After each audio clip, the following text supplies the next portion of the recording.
या मालिकेच्या आजच्या भागात आपण पाहणार आहोत जगन्नाथला पोलीस स्टेशनमधून त्या बाईकडून ऐश्वर्याबद्दल सगळं काही कळलेलं असतं आणि मग त्यानंतर तो सावलीला कॉल करून हे सगळं काही सांगतो आणि म्हणतो की सावली, आता तुला कळलं ना की तुझा खरा शत्रू तुझ्या घरातच आहे, त्यामुळे सावध राहा.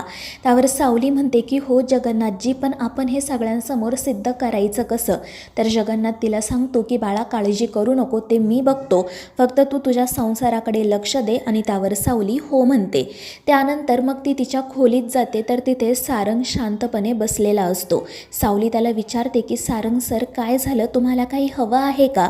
पण सारंग तिच्याकडे दुर्लक्ष करतो आणि बाजूला जाऊन उभा राहतो. त्यामुळे सावलीला आश्चर्य वाटतं. ती पुन्हा पुन्हा सारंगला विचारत असते की सारंग सर, काय झालं? मात्र सारंग तिच्याशी काही बोलतही नाही आणि त्यामुळे सावली रडतच म्हणू लागते की माझं काही चुकलंय का? मला माफ करा, माझं काही चुकलं असेल तर, पण प्लीज माझ्याशी बोला. आणि त्यामुळे सारंग तिला विचारतो की सावली, कशासाठी रडतेस तू? तर सावली काही न बोलता खाली मान घालते. तर सारंग तिला म्हणू लागतो की सावली, आता मला जे वाटतं ते मी तुझ्याशी बोलूसुद्धा शकत नाही का गं? तर सावली म्हणते की सारंग सर, असं खरंच काही नाही आहे, तुम्ही बोला ना, काय झालं आहे प्लीज सांगा मला. आणि त्यावेळी सारंग तिला विचारतो की मला सांग, जेव्हा मी तुला सांगितलं होतं की त्या आगीतून अस्मीने मला वाचवलं आहे, तेव्हा तुला हे माहीत होतं ना की तूच माझा जीव वाचवला आहे, मग तरीही तू मला हे सत्य का नव्हतं सांगितलं? आणि त्यावेळी सावली फक्त खाली मान घालते. तर सारंग तिला म्हणत असतो की सावली, तू अशी नको ना गं, शांत राहू, आता तरी खरं बोल. आणि त्यावेळी सावली म्हणते की हो सारंग सर, त्यावेळी मीच तुम्हाला वाचवलं होतं, मात्र माझ्यावर संस्कारच असे झाले आहेत की मी फक्त कर्म करून ती सोडून देते, त्यांचा बाकी विचार करत नाही. आणि ते ऐकून सारंग म्हणतो की अगं सावली, पण असं नसतं ना, मला मान्य आहे की तू स्वतःपेक्षा जास्त इतरांचा विचार करते, अगं पण काही काही गोष्टी महत्त्वाच्या असतात, त्या जेव्हा तेव्हा तिथल्या तिथे सांगायलाच हव्यात. मला सांग, जर हे सगळं तू मला त्यावेळीच सांगितलं असतं तर त्यानंतर अस्मी इथे आल्यावर जे काही घडलं ते घडलंच नसतं ना, तेव्हाच मला सत्य समजलं असतं. आणि त्यावर सावली खाली मान घालूनच सारंगची माफी मागते. त्यानंतर सारंग तिला विचारतो की जेव्हा मी अस्मीला प्रपोज करत होतो तेव्हा देखील तूच होती ना तिथे, कारण तो स्पर्श मी कधीच विसरू शकत नाही. आणि त्यावेळी मग सावलीलाही तो क्षण आठवतो आणि ती हसून म्हणते की हो सारंग सर, तेव्हा मीच तिथे होते, तुम्हीच माझा हात हातात घेतला होता. आणि ते ऐकून सारंगचे डोळे नकळतपणे भरून येतात. तो म्हणत असतो की बघितलंस का सावली, म्हणजे मी माझ्या प्रेमाची कबुली देखील तुलाच दिली. आणि मग त्याला सगळ्या गोष्टी हळूहळू रिअलाईज होतात. तो सावलीला खाली बसवतो आणि तिचा हात हातात घेत म्हणतो की सावली, विठुरायाने आपल्याला एकत्र आणण्यासाठी खूप प्रयत्न केले, पण त्याचे ते सगळे प्रयत्न कळायला आपल्यालाच उशीर झाला. विठुराया आपल्याला खूप आधीपासून एकत्र आणण्याचा प्रयत्न करत होता. आणि त्यावर सावलीही हसून हो म्हणते. आणि मग सारंग तिला समजावतो की हे बघ सावली, यापुढे तू माझ्यापासून कोणतीही गोष्ट लपवत जाऊ नको, जर काही तुझ्या मनात असेल ना तर ते आत्ताच मला सांग. आणि त्यावेळी मग सावलीला तिने भैरवीला दिलेलं वचन आठवतं आणि ती खाली मान घालते. तर सारंग तिला समजावत असतो की तू आता माझ्यापासून काही लपवायचं नाही आहे, तुझ्या मनात जे काही असेल ते तू मला आता सांगायचं आहे. हे बघ, मी तुझ्यावर चिडणार नाही, रागवणार नाही, जितकं मी आधी प्रेम करत होतो ना तितकंच या पुढे देखील करत राहील, पण आता आपल्या नात्यात कोणतीही लपवाछपवी नको, मला सगळं काही एकदम स्वच्छ निर्मळ हवं आहे. आणि त्यावेळी सावली म्हणते की हो सारंग सर. पण सारंग तिच्या पुढे हात करतो आणि म्हणतो की आता तू मला वचन दे की आता तू माझ्यापासून काही लपवणार नाही. आणि त्यावेळी मग सावली नाईलाजाने सारंगला तसं वचन देते. मात्र जेव्हा तो तिला मिठी मारतो तेव्हा ही खूप रडत असते. दुसरीकडे नील त्याच्या खोलीत जातो तर ऐश्वर्याने सगळं सामान इकडे तिकडे फेकून दिलेलं असतं. नील तिला विचारतो की अगं हा सगळा काय प्रकार आहे आणि मला सांग, तू झोपली का नाही? तर ती ऐश्वर्या रागातच म्हणते की तू तुझा कामाशी काम ठेव ना, कशाला उगाच मला प्रश्न विचारतोय? आणि ते ऐकून मग नीलसुद्धा चिडतो. तो म्हणत असतो की मी तुला काळजीने बोललो की तू झोपली का नाहीस, पण ऐश्वर्या म्हणते की तुला झोपायचं असेल तर झोप, तसंही मला तुझ्याशी बोलण्यात काही इंटरेस्ट नाही आहे. आणि त्यामुळे नीलसुद्धा म्हणतो की अगं तू काय माझ्याशी बोलणार, मलाच तुझ्याशी बोलण्यात इंटरेस्ट नाही आहे. आणि जेव्हा मग नील असं बोलतो तेव्हा मात्र ऐश्वर्या खूपच चिडत्याने म्हणू लागते की तुला माझी काही किंमत नाही आहे का रे? खरं आहे म्हणा, लायकी नसताना काही वस्तू मिळाल्या ना की माणसाला त्याची किंमत राहत नाही.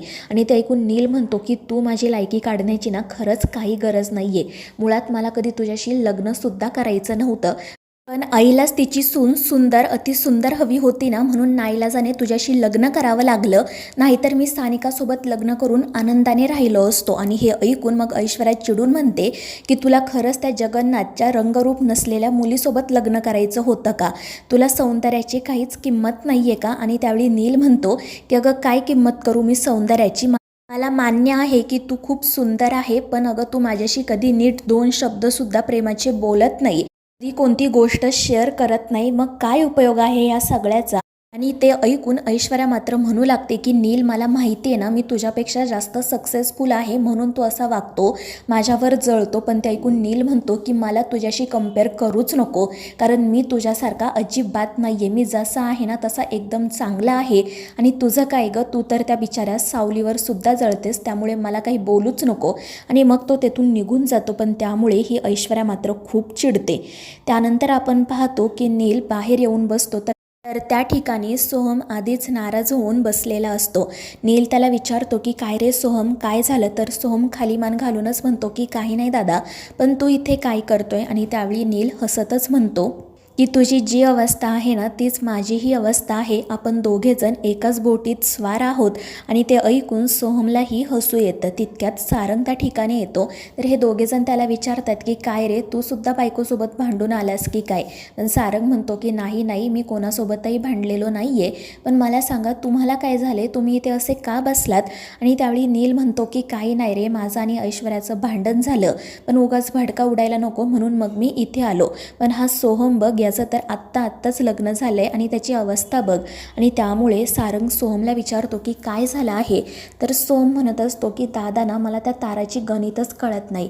अरे म्हणजे लग्नाच्या आधी आमच्या दोघांचं सगळं चांगलं होतं, आम्ही एकमेकांशी प्रेमाने बोलायचो, छान एकत्र वेळ घालवायचो, पण लग्नानंतर काय झालं आहे काय माहिती, आमच्यामध्ये सतत भांडणं होत असतात आणि त्या सगळ्या भांडणांमागचं कारण सावली वहिनी असते. आणि ते ऐकून सारंग हसून म्हणतो की सोहम, मुळात प्रॉब्लेम काय आहे माहिती आहे का? आधी तारा सावलीची बॉस होती आणि सावली तिची असिस्टंट, आणि त्यामुळे त्या दोघींचं इक्वेशन वेगळं होतं. पण आता लग्नानंतर इथे सावली ताराची बॉस झाली आहे, म्हणजे ती तारापेक्षा आपल्या घरात वयाने आणि मानाने मोठी आहे. आणि कदाचित हेच सगळं ताराला सहन होत नसेल, तिला या गोष्टी ॲडजस्ट करता येत नसतील. आणि त्यातच जर तू सतत सावलीची बाजू घेत राहिलास ना, तर मग तुमच्यात भांडण होणारच ना रे. पण त्यावेळी सोहम म्हणतो की रे दादा, पण मी चुकीचं तर काही करत नाही आहे ना, सावली बहिणीची मी आधीसुद्धा बाजू घेत होतो, कारण ती असते बरोबर. पण सारंग त्याला समजावत म्हणतो की लग्नाआधीच्या गोष्टी वेगळ्या असतात आणि लग्नानंतरच्या वेगळ्या असतात. आधी तुम्ही एकत्र नव्हतात, तुम्हाला एकमेकांना भेटण्याची बोलण्याची ओढ वाटत असणार, पण आता तुम्ही सतत जर एकत्र असता तर तुम्हाला एकमेकांशी बोलण्याची आणि भेटण्याची ओढ कशी वाटणार? त्यामुळे मला असं वाटतं की ताराला तू थोडंसं समजून घे, तिच्या कलाने घे, कारण आत्ता तुमचं लग्न झालं आहे, पुढे जाऊन आपल्याला कोणताही प्रॉब्लेम नको आहे. आणि त्यावेळी मग सोहमही हो म्हणतो. तर नीलसुद्धा त्याला समजावत म्हणतो की हो सोहम, सारंग जे सांगतोय ते अगदी खरं आहे, उगाच तुझी माझ्यासारखी अवस्था व्हायला नको. आणि मग त्यानंतर तो तेथून निघून जातो. मात्र या गोष्टीमुळे सोहम थोडासा काळजीत पडतो, पण सारंग त्याला समजावतो की काळजी करू नको, सगळं काही ठीक होईल आणि आम्ही आहोतच ना. आणि त्यावेळी मग तोही हो म्हणतो. त्यानंतर मग आपण दुसऱ्या दिवशी पाहतो की सावली भाजी आणण्यासाठी बाहेर आलेली असते आणि त्याचवेळी एका बाईचा धक्का एका आजींना लागतो. त्या आजी खाली पडतात, त्यांना दुखापत होते, पण ती बाई मात्र त्यांच्याकडे दुर्लक्ष करून जाण्यासाठी निघते. पण सावली तिला थांबवते आणि म्हणू लागते की हो, त्या आजींची निदान चौकशी तरी करा, त्यांना लागलं आहे, त्यांची विचारपूस तरी करा.